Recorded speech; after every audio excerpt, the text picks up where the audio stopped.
Hi friends, my name is Gloria and welcome back to another video. There are quite a few newcomers, so welcome if you are new here. I'm so thankful that you are taking the time to tune in and listen to me talk about books and spend some time with me. Today is going to be my October wrap-up, which is all of the books that I read in the month of October. In total, I have 21 books to talk about. 20 I read, one is a DNF, but we'll get to that later, which 21 is kind of a crazy number. A few of them were graphic novels, so that definitely beefs up the number a little bit, but overall, my 2022 plans are to slow it down. It's kind of ridiculous, but in these last few months of the year, I just have so many things I need to read, so many readathons I'm participating in, so I don't plan on slowing down just yet, but I will soon. And overall, October was an average reading month. The majority of my reads were 3 stars, which 3 stars is still a positive read for me. It means I like the book, but it just wasn't a standout read and ultimately kind of forgettable. So without further ado, let's get into it. I'll start with the 3 classics that I read in the month of October. I'll start with A Little Princess by Frances Hodgson Burnett. The author is mostly known for her book The Secret Garden. I picked this one up from my local library just kind of at a whim in September and finally got around to it in October. I enjoyed this book. I gave it 3 stars. There were parts that were very sweet, very cute. This book was published in the late 1800s. There is a little bit of a barrier for me into getting into the language. This book is about a little girl who's very wealthy. Her father sends her off to boarding school in London while he is off in India working, and she's very eloquent and smart and is very nice to everyone, and a few people like the school teacher and a few other girls resent her for it, kind of treat her poorly, and then she ends up becoming penniless and still maintains that sense of gratitude and kindness and thinking of others even when she is down on her own luck. Again, enjoyed this as a classic read. Glad I know the story and I'm familiar with it because I really wasn't before. I just found myself kind of like drudging through it in some parts because it was just kind of like slow at times, but the intended audience for this book is younger, so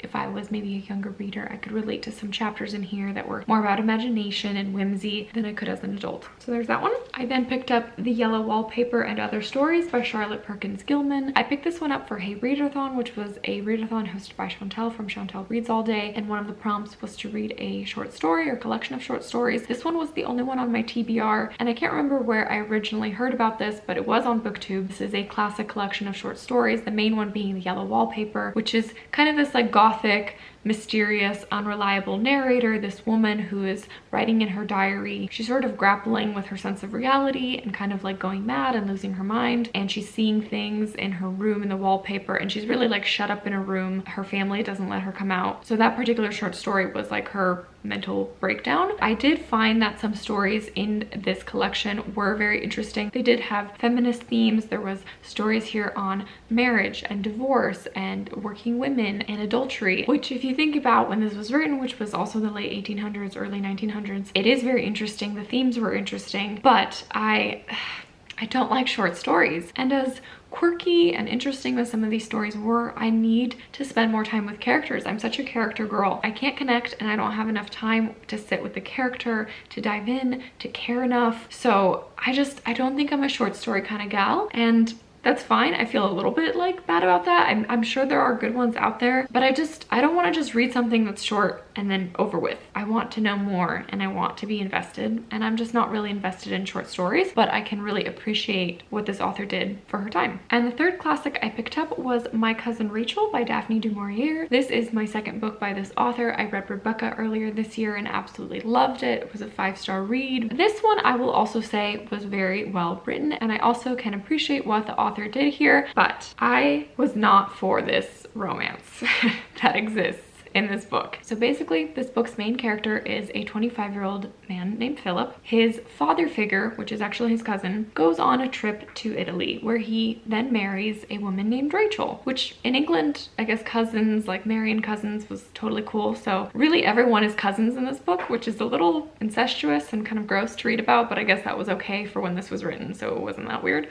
But it is kind of weird. So his father figure marries this woman and then ends up dying kind of under mysterious circumstances. There were kind of weird letters left behind. And then this woman, Rachel, comes back to England and kind of meets Philip and meets the different members of the household and different people that were there. And this older woman, who I think is in her 30s from what is revealed in the book, and this 25-year-old man, they start developing a relationship as well, which is also kind of weird to read about. All that to say, I appreciated the writing and I appreciated what this author was trying to do, but I hated the characters. I hated where the story went. It was very frustrating to read about these characters making very stupid decisions. And then like the mystery reveal wasn't really mysterious or all that revealing or all that surprising, because it was mentioned early on in the book as a possibility of what could be happening. So it's mentioned and then that's what happens. So it's not really like, oh wow, that's crazy that that happened. But you are sort of dealing with this man who's completely obsessed and infatuated with this woman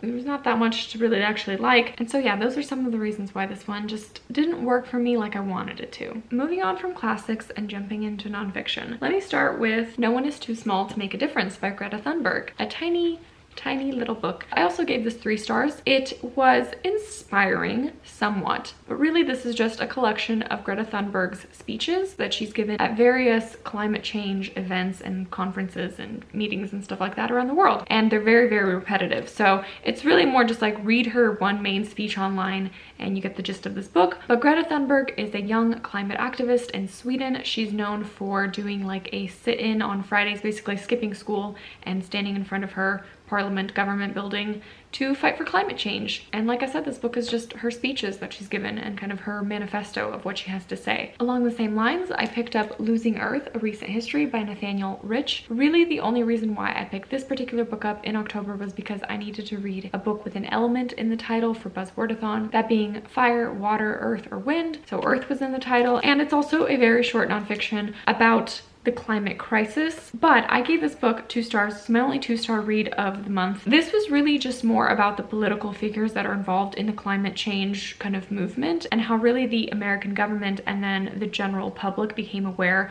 of our climate crisis. So there wasn't really anything practical in here. There wasn't anything eye-opening. It was just really boring to read about random political figures that are involved in trying to do something and scientists that are involved. So this book really wasn't meant, I think, for me. I then read 101 Ways to Go Zero Waste by Kathryn and Kellogg, and I really enjoyed this book on zero waste, my new favorite on the subject. I've now read 3. It's not very many, but overall I found this one the most approachable out of the ones that I've read from. This is also kind of like tips, tricks, hacks, quick little things that you can change in your life, in your day in and day out, in your routine to help you reduce your waste and consumption of unnecessary things and things to watch out for in your life. I thoroughly enjoyed this one. If you are at all interested in this subject matter, then I would recommend it. Another tips, tricks, hacks kind of book I read is Money Hacks, 275 plus ways to decrease spending, increase savings, and make your money work for you. I gave this book 3 stars. It was helpful.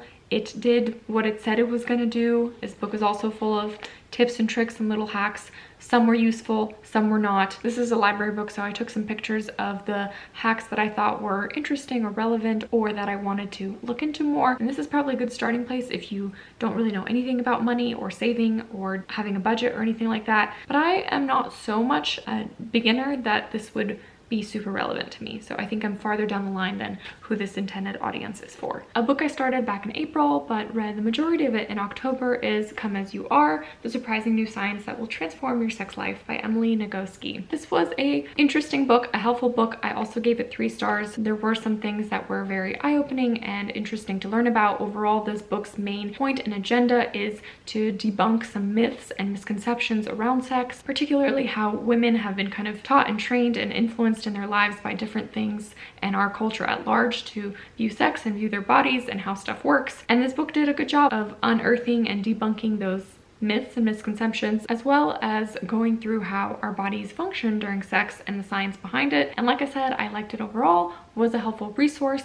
There were some things that I don't totally agree with, and overall found this maybe more general and less practical or applicable, but it was still a good resource. And then I have 3 Christian nonfictions to talk about. The first one being Everybody Always by Bob Goff. This is my 1 DNF this month. I started listening to this in the car with my husband on a long drive. Also just recognizing that I am not the intended audience for this book, and this is not the kind of Christian nonfiction that I want to read. It is very light and fluffy, big picture, big stories. It's not a bad book at all. It's just not for me. It's not my kind of book, and I don't think I'm the kind of person that probably this was intended for. The whole point of the book is to love everybody always, as it says in the title, and Bob Goff just tells various life stories and things that have happened to him, and he kind of sort of relates them back to Jesus and the Bible, but not really in a good way, if I'm honest. A Christian nonfiction that I did love and give 5 stars though is 10 Words to Live by Jen Wilkin. This is a fantastic little book about the 10 Commandments, and this author does a great job contextualizing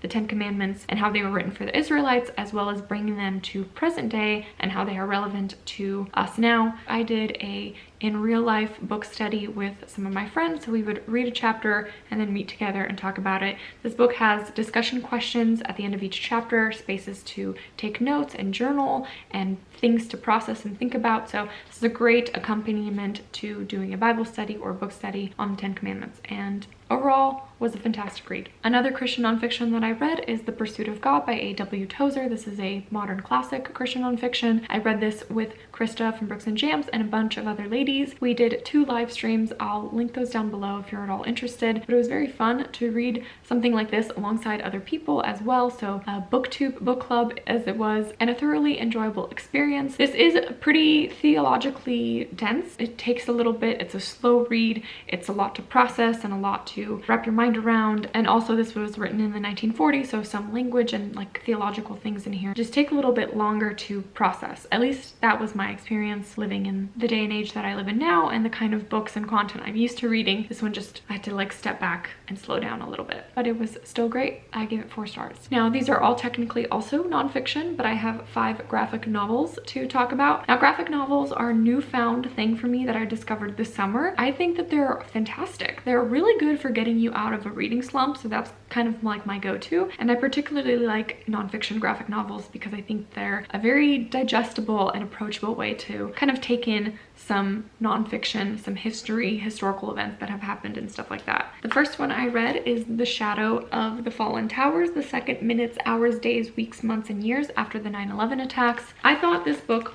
was good. I gave it 3 stars. I think my biggest complaint is that it was too short and too disjointed. I read 2 fantastic books on 9/11 in September. If you're interested, that's in my September wrap-up. And this one I saw Vanessa from Split Reads read and wanted to pick it up from my library. Still enjoyed it. There was some things in here that I didn't already know from reading those previous books, which was interesting to kind of connect and piece the story together. But I just wanted this to be longer. You didn't get to learn about any of the people really in depth or any of the things that happened. It sort of just like gave you some information and then that's it. But it was still well done. I just wanted a little bit more, you know? Another graphic novel I picked up is Anne Frank's Diary, the graphic adaptation. This was solely a found in the library and wanted to read it, so I took it home and read it kind of book. I read Anne Frank's Diary earlier this year, the full nonfiction account, and thoroughly enjoyed it. Was so happy that I finally picked it up and really got to learn about Anne Frank. And I thought that this was a beautiful and well done, lovely illustrations. Love the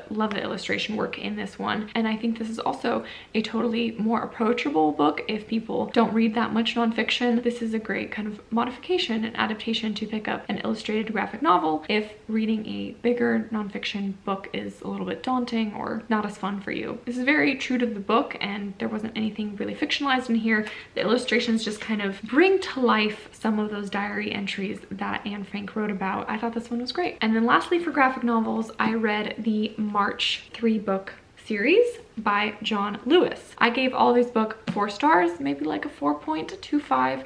Thoroughly enjoyable. I looked up and I found out that these books do come in one bind up, which is probably would be my preferred way of reading these, because these are just one continuation, one after the other, but they were published several years apart. John Lewis was a key figure in the civil rights movement right alongside Dr. Martin Luther King Jr., and he actually passed away last year. But these 3 comics kind of chronicle his journey into the civil rights movement, being a part of it, getting involved with the student organizations for nonviolent protests and the lunch counter sit-ins, the freedom bus rides, the marches in Selma and on Washington, and all of the different kind of figures that were involved. I got to learn so much more about the civil rights movement than I ever did in any history class, and I really appreciated these books for what they were. Thoroughly enjoyable, would highly recommend if you are at all interested in that. And I think also just a great resource for younger readers as well to learn about the civil rights movement from a different different perspective. We are nearing the end. I have one random kind of one-off book, miscellaneous category, technically a young adult contemporary that doesn't really fit into any of my other categories, and that is Heroine by Mindy McGinnis. This book follows a teenage girl who is a softball player in her school. She gets into a really bad car wreck and has to go through rehab. In that, she is on oxy for the pain,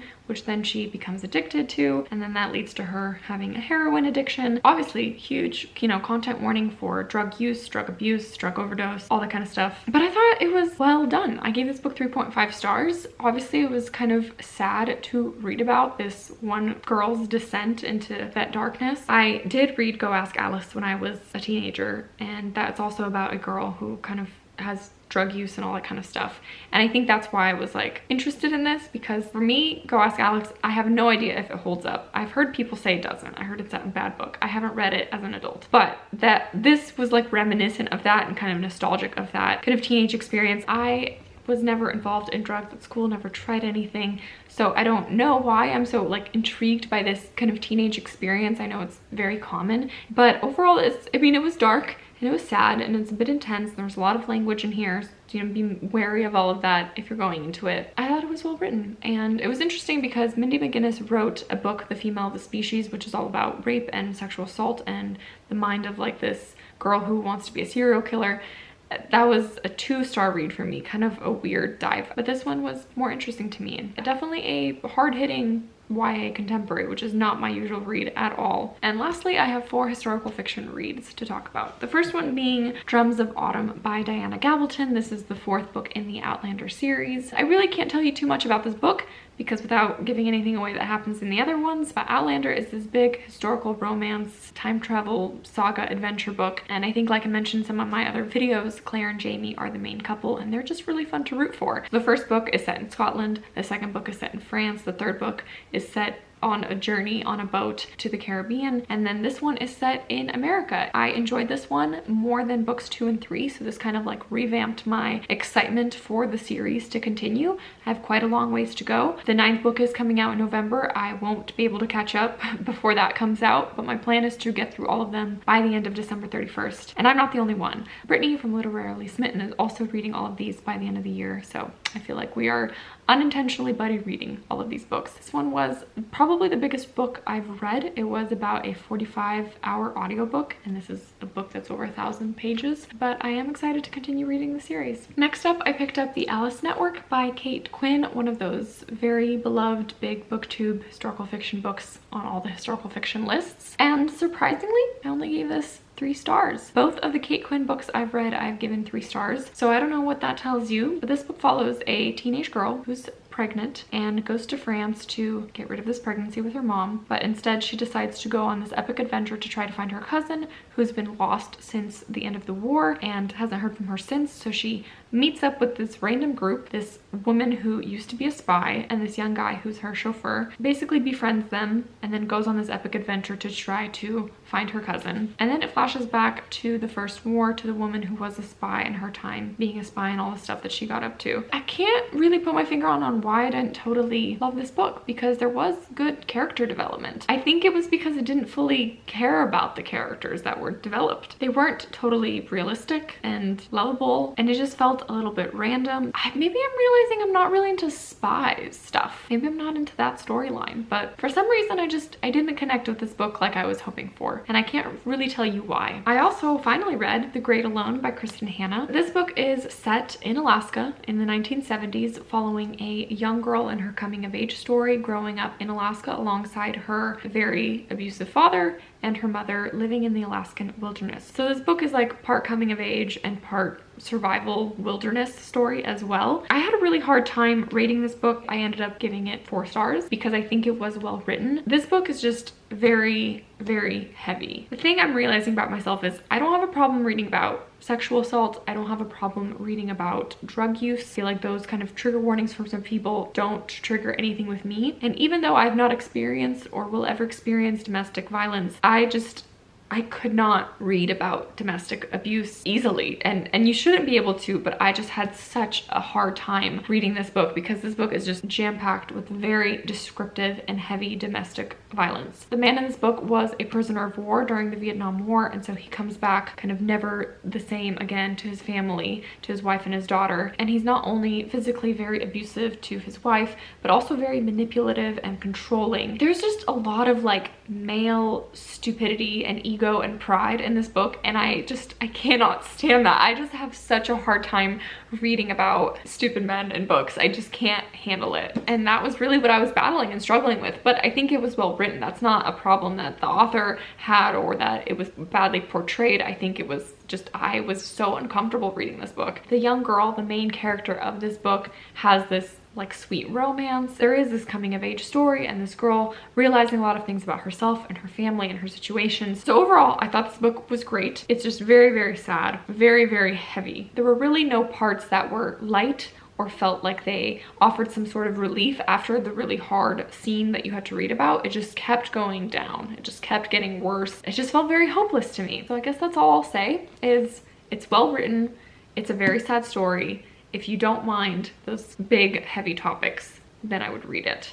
But if at all you're triggered by domestic violence and you cannot read about that, I would skip this one. And then the final book for October, which was actually my first read in October, is The Book of Lost Friends by Lisa Wingate. This is a dual timeline historical fiction set in Louisiana, partially in the 1870s, and then it jumps to the 1980s. The past storyline follows a former slave girl who was living on a sharecropper farm, and it's really like her adventure to try to find her family again. Kind of the main point of this book is connecting people who were slaves, reuniting them with family and friends, people who have been lost since the Civil War ended and since slavery ended. And then the later timeline follows a teacher who is teaching in a very low socioeconomic community and has to like really reignite her students to care about what they're learning. And so they dive into this big historical project, learning about kind of their ancestry. Overall, this book was good as well. I think it's also sitting at a 3.5 for me. I enjoyed my reading experience, but it fell flat because really the two storylines didn't connect or impact each other. I think it was just a plot line to have two storylines because that's what historical fictions do. This one just kind of didn't work for me in that sense. As two separate stories, they were good, but it wasn't fantastic for me. And that's the gist of it. Lots of books in October, lots of average books. I'm hoping that that will change for November. Based on my TBRs alone for historical fiction and nonfiction, I think November will be a fantastic reading month. Fingers crossed. Let me know if you've read any of those books. If you have any thoughts on any of those reads, I would love to know. Leave a comment down below. And I so appreciate your guys' time. Thank you for tuning in and watching, and I will see you guys in another book video soon. Bye!